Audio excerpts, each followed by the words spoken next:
ನಮಸ್ಕಾರ ಮಿತ್ರರೇ, ಶ್ರಾವಣ ಮಾಸದ 11ನೇ ದಿನದ ಶುಭಾಶಯಗಳು. ಇಂದು ಇಲ್ಕಲ್ದಲ್ಲಿ ತುಂತುರು ಮಳೆ. ನಮ್ಮ ಇಂದಿನ ವಾಯುವಿಹಾರ ಹನುಮಸಾಗರ ರಸ್ತೆ ಪಕ್ಕದಲ್ಲಿ ನಾವಿದ್ದೇವೆ. ಇಂದಿನ ವಿಷಯ ಸಹವಾಸ. 4 ಜನ ಗೆಳೆಯರಿರುತ್ತಾರೆ. ಚೆನ್ನಾಗಿ ದುಡಿದು ಕೂಲಿ ಬಂದಿರುತ್ತದೆ. ಆದರೆ ಊರಿಗೆ ಸಾಯಂಕಾಲ ಹೋಗಬೇಕನ್ನುವಷ್ಟರಲ್ಲಿ ಹೊಟ್ಟೆ ತುಂಬ ಕಂಠ ಪೂರ್ತಿ ಸೆರೆಯನ್ನು ಕುಡಿದು ಇನ್ನೇನು ಹೋಗಬೇಕೆಂದು ಆ ಒಂದು ನದಿ ದಡಕ್ಕೆ, ಅಂದರೆ ಅವರು ನದಿ ದಾಟಬೇಕಾಗ್ತಾ ಇರ್ತದೆ. ಆಗ ನದಿ ದಡಕ್ಕೆ ಹೋಗುವಷ್ಟರಲ್ಲಿ ಓರ್ವ ಸಂತನು ಕೂಡ ಬರುತ್ತಾನೆ. ನಿಮ್ಮ 4 ಜನರ ಜೊತೆಯಲ್ಲಿ ನಾನು ಬರಬಹುದೇ ಎಂದು ವಿನಂತಿಪೂರ್ವಕ ಕೇಳಿಕೊಳ್ಳುತ್ತಾನೆ.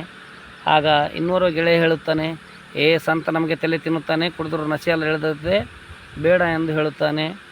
ಆಗ ಇನ್ನೋರ್ವ ಗೆಳೆಯ ಹೇಳುತ್ತಾನೆ, ಸಂತರಿದ್ದಾರೆ, ವಯಸ್ಸಾಗಿದೆ, ಕರೆದುಕೊಂಡು ಹೋಗೋಣ ಅಂತ ಹೇಳ್ತಾರೆ. ಆಗ ಇನ್ನೊಬ್ಬ ಗೆಳೆಯ ಹೇಳ್ತಾನೆ, ಇಲ್ಲ ತುಂಬ ತಲೆ ತಿಂತಾನೆ, ಬೇಡ ಅಂಥೇಳಿ ಹೇಳ್ತಾನೆ. ಆದರೆ ಇನ್ನೋರ್ವ ಗೆಳೆಯ ಹೇಳ್ತಾನೆ, ನೀವು ನಮ್ಮ ಜೊತೆಗೆ ಬರಬೇಕಾದ್ರೆ ಏನೂ ಮಾತನಾಡತಕ್ಕದ್ದಲ್ಲ ಅಂಥೇಳಿ.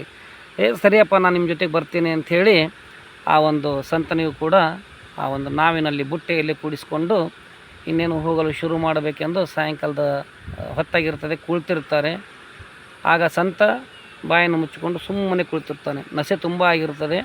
ನಡರು ಮನೆಯಲ್ಲಿ ಹೆಂಡರು ಮಕ್ಕಳು ಕಾಯ್ತಾ ಇರ್ತಾರೆ, ಬೇಗನೆ ಹೋಗಬೇಕು ಅಂಥೇಳಿ ಒಂದು 10 ಮೈಲಿಯ ಆ ನದಿ ದಡವನ್ನು ಸೇರಿಸಲಿಕ್ಕೆ ಬೇಗ ಹೊಟ್ಟನ್ನು ಹಾಕುತ್ತಾ ಹೋಗಲು ಶುರು ಮಾಡುತ್ತಾರೆ. ರಾತ್ರಿ 12-1 ಗಂಟೆ ಆಗುತ್ತದೆ. ಬೇಗನೆ ಹಾಗೆ ಹೊಟ್ಟನ್ನು ಹಾಕುತ್ತಾ ಇರುತ್ತಾರೆ. ಇನ್ನೇನು ಬೆಳಗಿನ ಜಾವ ಆದರೂ ಕೂಡ ಆ ಒಂದು ನಾವು ಎಲ್ಲಿರಬೇಕೋ ಅಲ್ಲಿಯೇ ಇರುತ್ತದೆ. ಅವರಿಗೆ ಆಶ್ಚರ್ಯ ಆಗುತ್ತದೆ. ಬೆಳಗಿನ ಜಾವ ಆದರೂ ನಾವು ಇನ್ನೂ ಇಲ್ಲೇ ಇದ್ದೀವಲ್ಲ ಅಂಥೇಳಿ ತಿರುಗಿ ನೋಡಿದಾಗ ಆ ಸಂತನ ಕಡೆಗೆ ಒಂದು ಸತಿ ನೋಡುತ್ತಾರೆ. ಏಕೆಂದರೆ ಅವರು ಏಕೆ ಹೋಗಿಲ್ಲ ಅಂದರೆ ಆ ಒಂದು ಬುಟ್ಟಿಗೆ ಕಟ್ಟಿರ್ತಕ್ಕಂಥ ಹಗ್ಗ, ಆ ಒಂದು ಗೂಟಕ್ಕೆ ಕಟ್ಟಿರ್ತಕ್ಕಂಥ ಹಗ್ಗ ಬಿಚ್ಚಿರುವುದೇ ಇಲ್ಲ, ಹಾಗೆ ಹೊಟ್ಟನ್ನು ಹಾಕ್ತಾ ಇರುತ್ತಾರೆ. ಹಾಗಾಗಿ ಅವರು ಅಲ್ಲೇ ಇರ್ತಾರೆ. ಸಂತ ನೀನಾದರೂ ಹೇಳಬೇಕಿಲ್ಲ ಅಂತಂದಾಗ, ಅಲ್ಲೋ ನೀವು ನಮಗೇನು ಹೇಳಿದ್ರಿ, ನಿನ್ನೆ ನೀವು ಮಾತನಾಡ್ತಕ್ಕದ್ದಲ್ಲ ಅಂಥೇಳಿ. ನಾವು ಹಾಗೆ ಹೇಳಿದ್ವ, ನಾವು ಒಳ್ಳೆಯ ಜ್ಞಾನಿಗಳು, ವಿದ್ಯಾವಂತರು, ಜಾಣವಂತರು, ನಾವು ನಿಮಗೆ ಹಾಗೆ ಹೇಗೆ ಹೇಳೋದು ಸಾಧ್ಯ? ನೀವಾದರೂ ಒಂದು ಮಾತು ಹಗ್ಗ ಬಿಚ್ಚೆಂದು ಹೇಳಬೇಕಿತ್ತಲ್ಲವೇ ಅಂತಂದಾಗ ಸಂತನು ತಲೆ ಜಜ್ಜಿಕೊಳ್ಳುತ್ತಾನೆ. ಇವರ ಸಹವಾಸ ಮಾಡಿ ನಾನು ಕೂಡ ಕೆಟ್ಟೆ ಅಂಥೇಳಿ.